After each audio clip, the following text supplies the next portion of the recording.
Hello guys, welcome to Ravi sir classes. तो इस video में आज हम देखेंगे जो पटवारी का सिलेबस है उसको हम थोड़ा डिकोड करने की कोशिश करेंगे। तो इसमें हमें दिखाई देगा कि जो पटवार का सिलेबस है, रेवेन्यू डिपार्टमेंट का पोस्ट है ये, तो इसमें दो पेपर्स हमारे पास होंगे। जो हमारा पहला दैट इज़ रिटन टेस्ट होगा, तो उसमें पार्ट फर्स्ट होगा एंड पार्ट सेकेंड होगा। जो पार्ट फर्स्ट है उसमें हमारे पास पहला general knowledge and current affairs आएगा जिसके 30 मार्क्स हैं, एंड उसके बाद है general knowledge with special reference to Jammu and Kashmir UT जिसमें 20 मार्क्स होंगे। तो कुल हम कह सकते हैं कि जो हमारा जनरल नॉलेज पोर्शन है उसमें 50 मार्क्स होंगे। अगर हम पहले यहाँ पे देखेंगे, जो पहला टॉपिक रहेगा हमारा current events of national and international importance. तो हमें यहाँ पे ये देखना है कि यूपीएससी लेवल का एग्ज़ाम नहीं है या केएस का एग्ज़ाम नहीं है। तो इसमें जब हम पढ़ेंगे तो हमें ध्यान में रखना है कि उतना ज़्यादा डीप नहीं पढ़ना है हमें करंट इवेंट्स को। थोड़ा थोड़ा हमें करंट इवेंट्स देखना है, स्पेशली जो हमारी स्टेट के रिलेटेड होंगे या जो नेशनल इंपॉर्टेंस के होंगे उन पे थोड़ा फोकस करना है, या इन पे हम एमसीक्यू भी सॉल्व कर सकते हैं। सेकंड हमारा है साइंस एंड टेक्नोलॉजी। तो साइंस एंड टेक्नोलॉजी में मोस्टली करंट इवेंट्स के बारे में ही पूछा जाता है। उसके बाद हमारा थर्ड जो रहेगा वो रहेगा एनवायरनमेंट, इकोलॉजी एंड बायोडाइवर्सिटी। तो एनवायरनमेंट के रिलेटेड जो भी बेसिक्स हमारे हैं या इकोलॉजी एंड बायोडाइवर्सिटी के रिलेटेड उन पे हमें देखना है, या जो भी कोई लॉ या जो भी कोई एक्ट्स पास हुए हैं उनके बारे में सोचना। जैसे यहाँ पे एक एग्जांपल दूंगा, रामसर कन्वेंशन क्या होता है, वेटलैंड्स के रिलेटेड होता है, तो उसको पढ़ना है। तो ऐसे हमारे पास जो ओजोन डिप्लीशन है या ओजोन लेयर उसके बारे में हमें जानना है, या उसके रिलेटेड कौन से एक्ट्स पास हुए, या एनवायरमेंटल प्रोटेक्शन एक्ट्स जो पास होते हैं या लेजिस्लेशंस उनके बारे में हमें थोड़ा बहुत जानना है। उसके बाद है fourth topic Indian national movement, जिसके बारे में हम पढ़ते आ रहे हैं फॉर एवरी कॉम्पिटिटिव एग्जाम। तो ये हमारे लिए बहुत ही इंपॉर्टेंट है इंडियन नेशनल मूवमेंट। स्पेशली हमें 1857 से देखना है, एंड उसके बाद हमें 1947 या उसके बाद जो भी हुआ तो उन इवेंट्स को जानने की कोशिश करनी है। मोस्टली इसमें आता है जो इंडियन फ्रीडम स्ट्रगल मूवमेंट है वही। उसके बाद है political and physical divisions of world and India. तो हमें पॉलिटिकल एंड फिजिकल डिविजन्स पढ़ने हैं, तो इनको भी उतना डीप नहीं पढ़ना है हमें। मोस्टली इंडिया के बारे में हम पढ़ेंगे ज़्यादा, वर्ल्ड को थोड़ा थोड़ा हम पढ़ने की कोशिश करेंगे।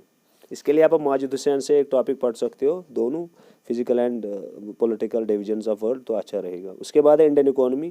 तो इंडियन इकोनॉमी हमें पढ़ना क्या है, हम 5 ईयर प्लान्स को पढ़ेंगे, हम जो भी रिफॉर्म्स हो गए इंडियन इकोनॉमी वो पढ़ेंगे, एंड थोड़ा बेसिक डेटा जानेंगे इंडियन इकोनॉमी का। तो इसमें हमें रमेश सिंह को पूरा नहीं पढ़ना है, बेसिक टॉपिक्स वहाँ से चुनने हैं। ग्रीन रेवोल्यूशन भी थोड़ा अच्छा टॉपिक है, तो उन टॉपिक्स को हमें देखना पड़ेगा। उसके बाद है इंडियन कल्चर एंड हेरिटेज, इस पर सीधे एमसीक्यू करेंगे हम। Climate and crops in India, तो इसके लिए आप ज्योग्राफी की बेसिक टेक्स्ट ले सकते हो, वहाँ से इसको पढ़ सकते हो। उसके बाद है ट्रांसपोर्ट एंड कम्युनिकेशन। तो बहुत ज़्यादा वीडियोज़ आपको मिलेंगी यूट्यूब पे, कोई भी वीडियो उठा सकते हो या कोई भी बुक उठा सकते हो आप ट्रांसपोर्ट एंड कम्युनिकेशन के रिलेटेड। जो भी प्रीवियस पेपर्स है उनसे आप क्वेश्चंस देख सकते हो। मोस्टली हमें हाईवेज़ का पढ़ना होता है, या हमें देखना होता है इसमें जो रेलवेज़ हैं, या प्लस लास्ट टाइम भी आया था तो हमें पोर्ट सी पोर्ट्स भी देखने हैं कौन कहाँ पे है। दैन डेमोग्राफी में बेसिक्स हमें देखने हैं, डेमोग्राफी सेंसस मोस्टली हमें पढ़ना है। इंपॉर्टेंट रिवर्स एंड लैक्स तो इंपॉर्टेंट टॉपिक रहता है हर किसी एग्जाम में। उसके बाद है general knowledge with special reference to JNK UT, ये हमारा इंपॉर्टेंट रहेगा 20 मार्क्स का। History, economy and culture of JNK UT को देखना है, ठीक है। तो इसके लिए आप कोई भी बुक उठा सकते हो जनरल नॉलेज, तो उसको पढ़ सकते हो। Second is geography, weather, climate, crops and soils. तो जो जनरल नॉलेज में आपको सारे टॉपिक्स मिलेंगे JNK के।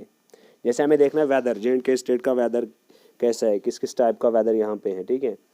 तो उसके बाद हमें क्लाइमेट देखना है यहाँ का, क्रॉप्स देखने हैं, सॉइल्स देखनी है, ठीक है। तो जैसे आपको पता है करे वाज के रिलेटेड हर टाइम क्वेश्चन आता है, सैफरन के रिलेटेड हर टाइम हमें क्वेश्चन मिलता है, ठीक है। या जो भी हमारे पास आते हैं डिफरेंट क्रॉप्स, एप्पल, चेरीज, उनके रिलेटेड कौन कौन सा टाइप है, इसका नाम क्या है, उसके रिलेटेड क्वेश्चन आते हैं।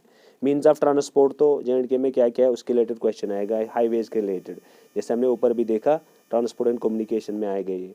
फ्लोरा एंड फाना ऑफ JNK, इसमें भी क्वेश्चन आ सकता है, कौन सी ट्री कहाँ पे है, किस टाइप के फॉरेस्ट्स कहाँ पे हैं, या किस टाइप का बर्ड वट एवर, ठीक है। तो उसके बाद है रिवर्स एंड लैक्स। तो Jhelum is most important river, उसके बारे में पढ़ना है इन 10, ठीक है। उसके बारे में पढ़ना है चिनाब, उसके बारे में पढ़ोगे आप। जो भी छोटे छोटे रिवर्स हैं उनके बारे में पढ़ने की कोशिश करोगे। क्या लैक्स, जैसे डल है, मानसबल है, आंचार है, तो उन झीलों के बारे में, सुरनसर, मानसर। उसके बाद है इंपॉर्टेंट टूरिस्ट डेस्टिनेशन, जिससे क्वेश्चन पक्का आता है एग्जाम में। Plus most important topic is JNK organisation act 2019, तो इसको भी आपको बहुत अच्छे तरीके से पढ़ना है। उसके बाद जनरल इंग्लिश में 20 मार्क्स आते हैं, तो इसके लिए पढ़ने की ज़रूरत नहीं है, आप सीधे इसको प्रैक्टिस कर सकते हो, कोई भी बुक उठा सकते हो। रैनन मार्टिन की ग्रामर बुक आती है, उसको आप पढ़ सकते हो, या एरिहंत की आती है इंग्लिश में प्रैक्टिस बुक, तो उसको आप प्रैक्टिस कर सकते हो। Tenses, jumbled sentence, narration, modals, articles, तो ये हम 10th लेवल का ही होता है, उससे आप देख सकते हो। मोस्टली प्रैक्टिस करना है इसको। उसके बाद है नॉलेज ऑफ कंप्यूटर्स, जो हर किसी एग्जाम में इंपॉर्टेंट रहता है हमारा। एंड जो एसएसबी जो है वो लेवल चेंज करता रहता है मोस्टली कंप्यूटर्स के रिलेटेड। तो जो हमें देखना है, कंप्यूटर के बेसिक्स हमें सारे पढ़ने हैं, फंडामेंटल्स देखने हैं उसके, हार्डवेयर क्या होता है, सॉफ्टवेयर क्या होता है, प्लस मोस्ट इंपॉर्टेंट टॉपिक जो आज है वो है ओपन सोर्स टेक्नोलॉजीज़ क्या होती है, या इनपुट आउटपुट डिवाइसेस, इनमें से कौन इनपुट डिवाइस है, कौन सा आउटपुट डिवाइस है, या हमें knowledge of MS Word, Excel, Access, PowerPoint, PDF, internet and email के बारे में।